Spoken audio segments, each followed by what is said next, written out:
अक्सर कंघी देखकर या नहाते वक्त मन में ये ख्याल आता है, अरे इतने सारे बाल। देखिए, बालों का झड़ना सिर्फ कोई कॉस्मेटिक प्रॉब्लम नहीं है। ये हमारे शरीर का एक तरीका है ये बताने का कि अंदर कुछ गड़बड़ है और उस पर ध्यान देने की जरूरत है। तो आज हम इसी सिग्नल की भाषा को डिकोड करने वाले हैं। तो चलिए सबसे बड़े सवाल से शुरू करते हैं जो हम सबके मन में घूमता रहता है। तकिए पर, कंघी में या शावर के बाद जब बाल दिखते हैं तो कब चिंता करनी चाहिए? मतलब कितना बाल झड़ना वाकई में नॉर्मल है? ये नंबर शायद चौंकाने वाला लगे, लेकिन एक्सपर्ट्स मानते हैं कि एक दिन में 50 से 100 बालों का टूटना बिल्कुल नॉर्मल है। जरा सोचिए, हमारे सिर पर करीब 1 लाख बाल होते हैं, तो ये तो बस पुराने बालों की जगह नए बालों के आने का एक नेचुरल प्रोसेस है, कुछ भी चिंताजनक नहीं।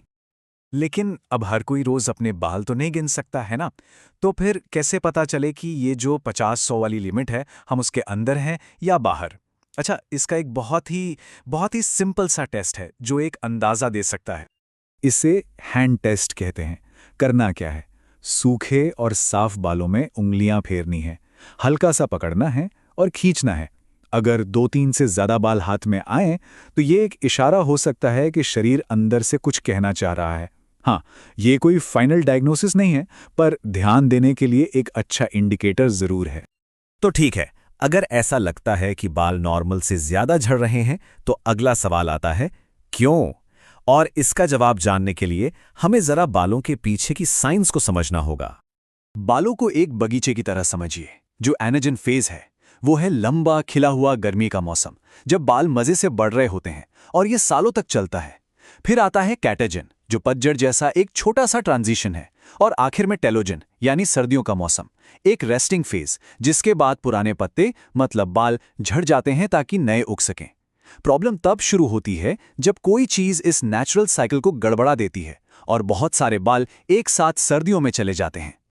तो आखिर ऐसी क्या चीज है जो इस पूरे बैलेंस को बिगाड़ सकती है? कौन से वो कारण हैं जो हमारे बालों को वक्त से पहले ही रेस्टिंग फेज में भेज देते हैं? चलिए अब जड़ तक जाते हैं। और यहां एक बहुत ही चौंकाने वाली बात सामने आती है। हम अक्सर अपने जीन्स को, अपने पेरेंट्स को ब्लेम करते हैं ना, पर सच तो ये है कि जेनेटिक्स सिर्फ 20% मामलों में जिम्मेदार है। सिर्फ 20%। बाकी का 80% हिस्सा वो हमारी लाइफस्टाइल, हमारा खानपान और हमारे आसपास के माहौल पर डिपेंड करता है।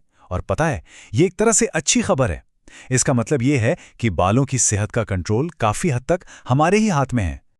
तो ये हैं वो मेन कल्प्रिट्स। सबसे पहले अंदर की बात करते हैं, न्यूट्रिशन की कमी। सोचिए, अगर शरीर में आयरन या प्रोटीन जैसे बिल्डिंग ब्लॉक्स ही कम होंगे तो बाल कैसे बनेंगे? फिर आते हैं हार्मोन्स, खासकर DHT, जो बालों की जड़ों को ही छोटा कर देता है। और बाहर से देखें तो क्रॉनिक स्ट्रेस, ये हमारे पूरे सिस्टम को हिलाकर रख देता है, बालों को भी। और आखिर में हम खुद अपने बालों के साथ जो करते हैं, बहुत ज्यादा हीट, हार्ड केमिकल्स, ये सब मिलकर अपना असर दिखाते हैं।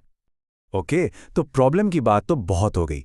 अच्छी बात यह है कि जब 80% वजह हमारे कंट्रोल में है तो जाहिर है कि इसका सॉलिड सोल्यूशन भी हमारे पास ही है। तो चलिए एक सिंपल एक्शन प्लान पर नजर डालते हैं। इसे ऐसे समझिए जैसे कोई पौधा उगा रहे हों। उसे अंदर से पोषण भी देना होता है, अच्छी मिट्टी और पानी से, और उसे बाहर के खराब मौसम से बचाना भी होता है। बिल्कुल यही लॉजिक हमारे बालों पर भी लागू होता है। सोल्यूशन 2 वे है, अंदर से मजबूती और बाहर से प्रोटेक्शन। तो सबसे पहले बात करते हैं अंदर से मजबूती की, यानी न्यूट्रिशन। हमारे बाल बने होते हैं प्रोटीन से, जिसे केराटिन कहते हैं। तो अंडे, दाल, बादाम जैसी चीजें बहुत जरूरी हैं। ये बालों का रॉ मटेरियल हैं। फिर आता है आयरन, जो एक डिलीवरी सर्विस की तरह काम करता है, बालों की जड़ों तक ऑक्सीजन पहुंचाता है। और जिंक और बायोटिन, वो सीमेंट हैं जो बालों के स्ट्रक्चर को मजबूत बनाए रखते हैं। अब बात करते हैं स्ट्रेस की। ये एक विशस साइकिल है, एक दुष्चक्र। बाल झड़ते देखकर स्ट्रेस होता है और स्ट्रेस से और बाल झड़ते हैं। बहुत फ्रस्ट्रेटिंग है, लेकिन इस साइकिल को तोड़ना बहुत जरूरी है। स्ट्रेस कम करने के तरीके ढूंढना, चाहे वॉक पर जाना हो, गहरी सांसें लेना हो या बस दोस्तों से बात करना हो, ये सिर्फ मन के लिए नहीं, बालों के लिए भी उतना ही जरूरी है। अच्छा, अब आते हैं बाहरी प्रोटेक्शन पर। और यहां एक बहुत बड़ा मिथ है जिसे तोड़ना जरूरी है कि महंगे शैम्पू ही बेहतर होते हैं। नहीं, फैंसी बोतलों पर जाने से बेहतर है बोतल को पलटकर बस एक चीज चेक की जाए, सल्फेट फ्री। सल्फेट्स बहुत हार्ड डिटर्जेंट होते हैं जो स्कैल्प का नेचुरल ऑयल छीन लेते हैं, जिससे ड्राइनेस और इरिटेशन होते हैं। असली कीवर्ड है जेंटल क्लीनिंग।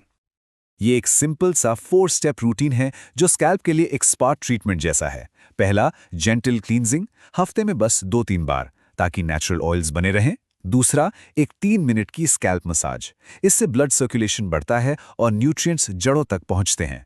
तीसरा, शैम्पू के बाद हमेशा कंडीशनर इस्तेमाल करें ताकि मॉइस्चर लॉक हो जाए। और चौथा, हाइड्रेशन, अंदर से भी और बाहर से भी। खूब पानी पीना और बालों को ठंडे पानी से धोना ताकि बालों की बाहरी लेयर सील हो और शाइन आए। है ना बिल्कुल सिंपल? तो जब इन सब डॉट्स को कनेक्ट करते हैं तो एक बात साफ होती है, शायद हम अब तक गलत सवाल ही पूछ रहे थे। सवाल ये नहीं होना चाहिए कि बालों का झड़ना कैसे रोके। असली सवाल तो ये है, मेरे बाल मेरी सेहत के बारे में मुझे क्या बताने की कोशिश कर रहे हैं। ये बात इस एक लाइन में बहुत खूबसूरती से कही गई है कि बालों का झड़ना सिर्फ बालों का गिरना नहीं है, ये शरीर का एक तरीका है ये बताने का कि अंदर किसी चीज़ को देखभाल की ज़रूरत है। बाल एक तरह से हमारी हेल्थ के लिए अर्ली वार्निंग सिस्टम की तरह है। तो इस पूरी बातचीत का निचोड़ यही है, बालों के झड़ने को एक प्रॉब्लम की तरह देखना बंद करके एक मैसेज की तरह सुनना शुरू किया जाए। तो सवाल यह है कि इस वक्त हमारे बाल हमें क्या बताने की कोशिश कर रहे हैं।